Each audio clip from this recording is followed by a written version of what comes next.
A real-time dynamic feedback system of stroke prevention, TSI-Stroke Part 2, number 1644, May 16, 2026, Gerald C. EclaireMD Foundation, Category, Stroke Risk. Dynamic Systems Engineering Perspective. From my engineering viewpoint, human physiology behaves much more like a nonlinear dynamic system than a collection of isolated laboratory numbers. Traditional medicine often relies on snapshot measurements, such as office blood pressure, quarterly HbA1c, and annual laboratory tests. However, snapshot measurements may completely miss transient spikes, waveform behavior, instability patterns, and trajectory evolution.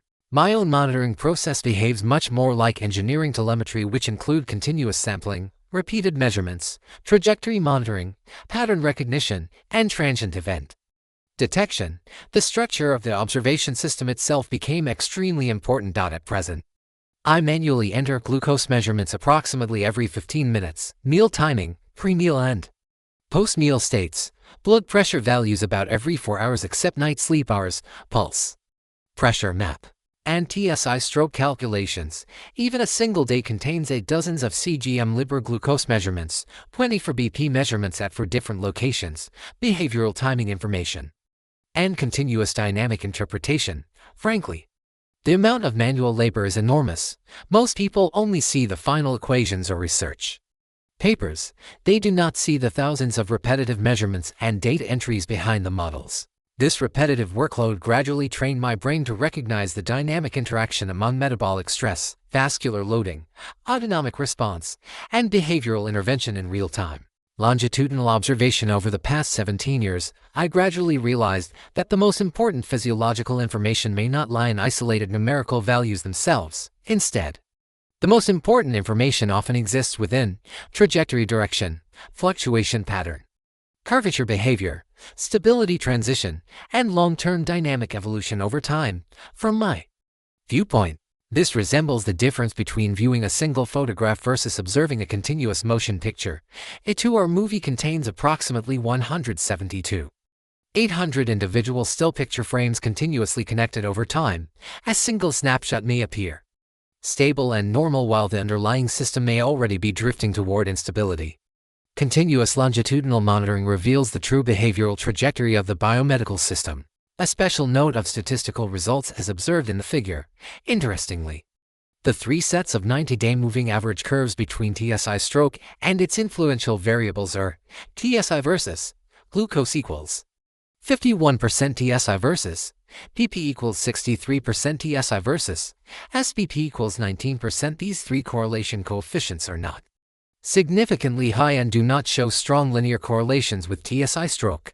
Therefore, these findings prove that a simple linear statistical interpretation does not support the pathophysiology of stroke risk. Instead, they actually reflect the sophisticated nonlinear and multiplicative interaction characteristics embedded within the TSI-Stroke model.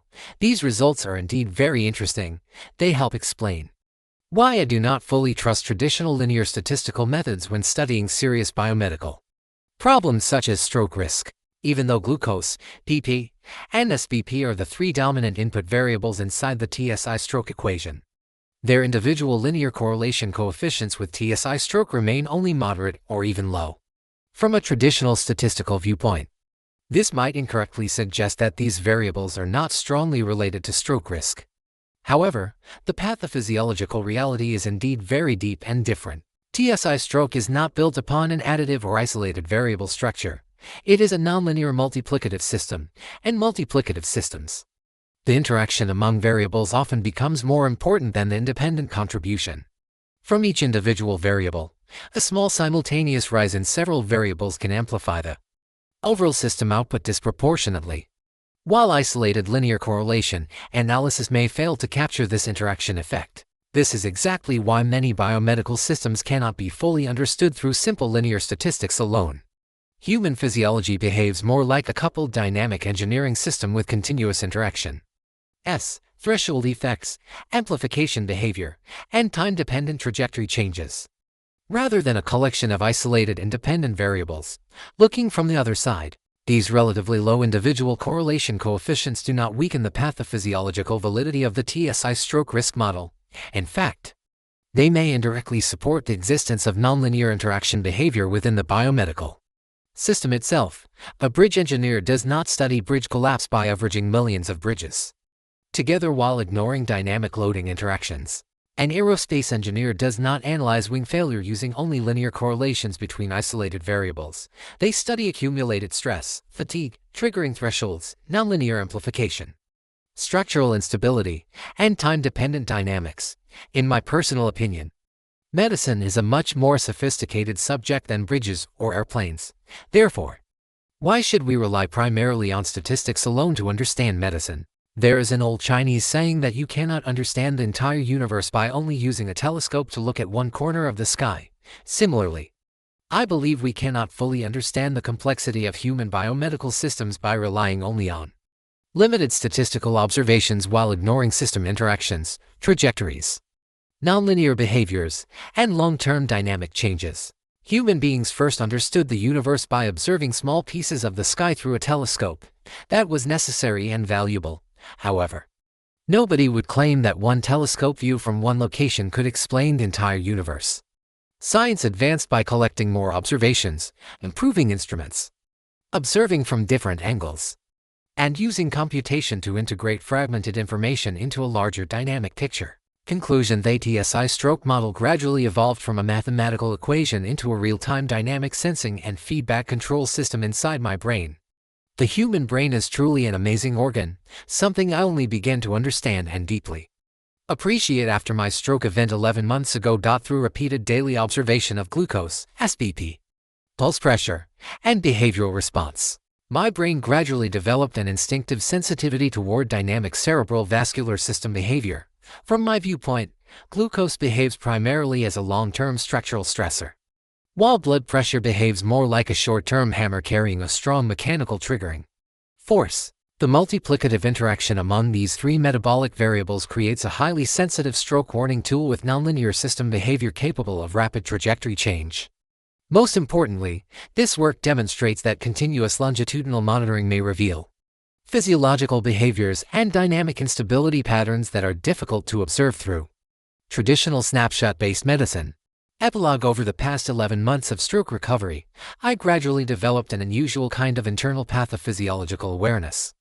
Through continuous observation of my blood pressure, glucose, cognition, fatigue, diet, walking, exercise, sleep, and daily body responses, my brain slowly built an instinctive understanding of my recovery trajectory. In many ways, my brain can almost see and feel those changes, my body can sense them, and my mouth can describe them. This strong and sensitive awareness is probably the combined result of neuroplasticity, repeated longitudinal observation, engineering-style pattern recognition, and direct survival experience. Disclaimer: write this paper not for fame, but to share what I have learned so others can understand their health, prevent disease, and live a longer, healthier lives. This content is provided for educational reference only and does not constitute medical advice.